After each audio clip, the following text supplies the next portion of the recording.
Mars in Pisces. This is not only the last of the signs here, but this is also the last of the universal signs. I would call a Mars in Pisces aggressively boundaryless. Their moods, their directions, their goals, actions change and fluctuate just like the water. They are liable to change plans 1,000 times in the day. They are liable to change beliefs 1,000 times in their life. Unlike a Cancer in Mars, who is liable to go 0 to 60 within the day, Mars in Pisces is more like a trickling river, where if you watch them evolve through a month span or a year span, you'll notice a constant shifting. But it's a steady shifting. Maybe it's so slow you don't actually notice that it's happening. So sometimes a Mars in Pisces can feel very comforting, very stable, because those shifts are very slow and don't happen abruptly. This movement, this constant kaleidoscope, is coming from the center, the foundation. Because they are moving and always moving, just like us on planet Earth, they don't notice that they're moving. And people close to them probably don't notice they're moving. The Pisces in Mars kaleidoscope is also living in the moment. They almost have no memory of moods of the past because they don't like to live in the past or the future. They like to live in the moment. It's hard to make plans with them, partially because they would have to actually live in the future for a second. If you're making plans with them, it's probably best to just do it that day, spontaneously. This can make them appear sometimes to be flighty. Maybe they don't hold to a goal as firmly as other people do. They might make a plan the night before and then the next day realize that they already had plans because they forgot their plans. It can be hard to know when they're going to follow through. Frankly, they probably don't even know when they're going to follow through. However, what they are following is the energy. They are open constantly to the energy of the moment. At any time, they can easily access compassion, and this makes them very comforting to be around. You don't know when they're going to be around again, so you just have to enjoy them when they're there, like the free spirit that they are. Often fun to be around, not just for friends and stuff, but for children as well, because they are living in the moment. So physically in action, they can be more playful like a child is. Just have like spontaneous dance party. A Mars in Pisces is intuitive, and when they approach goals, it's always indirectly. They might never reach the goal. The journey is more important than the goal to in Mars and Pisces, so getting to the destination really doesn't matter. Continually moving is what matters to them. Continually feeling and having that tap into a flowing energy. And they always enjoy meeting friends along the way. Of course, it's not important to keep up with all the friends because it's just another rock in this river rolling around. Connecting to people is their special sauce. They have a special gift for being able to form relationships instantly. It's like they feel like people you've known for a long time. They usually have a very lasting, memorable appeal to them. And they're not really aware of where they're going or sometimes even why, because all of this is unconscious. This is like a subconscious. It's not calculating. While a Mars in Pisces is usually a very optimistic energy, it can get very dark if it feels trapped. If they feel caged, like someone's trying to save all the water and keep it for themselves, then they will just want to get away. They'll want to break free.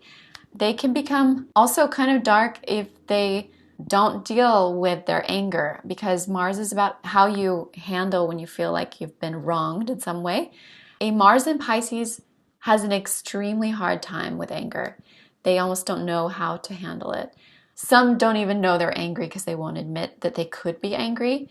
And others are passive aggressive. They don't want to see themselves as someone angry. And so it just comes out when they're feeling weak or stressed. If they're not able to express their anger and find a healthy way to do that, it can become very abusive, caged energy, which is when a Mars in Pisces gets very dark. So that's the downside of this energy. So make sure that you have figured out that number one, you can be angry. And number two, that you can express it. Number three, find the best method for you to express it. For a Mars in Pisces, the goal of life is not money or power or status. The goal is inspiration. Constantly on the move to find and to feel and experience inspiration. There's purity of intention, purity of love, emotional connection that they hold very, very highly. They're usually very gentle people, as long as they're not caught in one of those negative cycles where they're trying to silence their anger. Remembering that anger is just another color in this kaleidoscope. While a Mars in Pisces loves all the emotions, the anger is one that they also need to accept into the big picture of everything. There's an innocence to a Mars in Pisces that people can feel because all they want to do is just feel. Often, most Mars in Pisces are very selfless. But with this hippie vibe, one of the dangers could just be getting lost in drugs or addictions or just a feeling junkie. Hopefully in your chart there's a little bit more balance of some of the other earth elements to keep you grounded. It can be hard for a Mars in Pisces to find a career that makes them happy and makes them feel alive because it's something that needs to be very much emotion-based and ever-changing. Here, I would think working with children, creativity or ideas, music, nursing, something where you're helping people.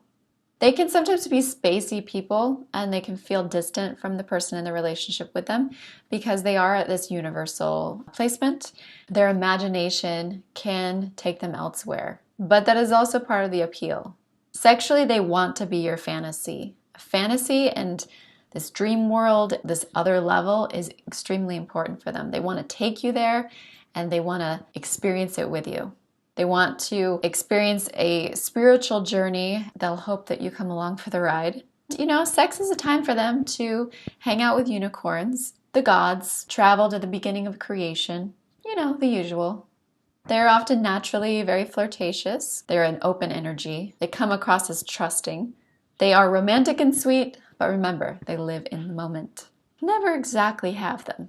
In the moment, it's all about you, but after the moment is gone, are still the unicorn or the traveling kaleidoscope. If you are a woman with this position, you like a man who is very heart-oriented, somebody who cares deeply about people. You're attracted to a man who is artistic, spiritual, who's philosophical, perhaps somebody who seems a little aloof, a little lost in a dream world of some sort. A guy that might be half illusion and half reality. You might be attracted to a man who is a fantasy, attracted to a man who lives in his imagination, or perhaps one who is a lifelong hippie. So kumbaya. Hope you guys like my take on Mars in Pisces, and see you guys next time.